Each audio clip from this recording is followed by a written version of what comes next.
You ask Tiger to solve. This deals with linear equations with one unknown. The final result is x equals 15 over 2. Let's solve it step by step. Group all constants on the right side of the equation. Add 10 to both sides. Simplify the arithmetic.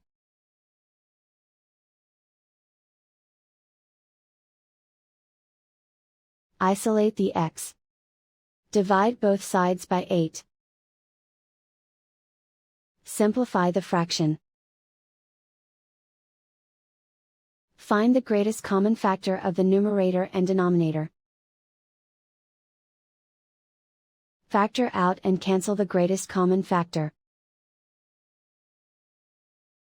And so the final result is x equals 15 over 2.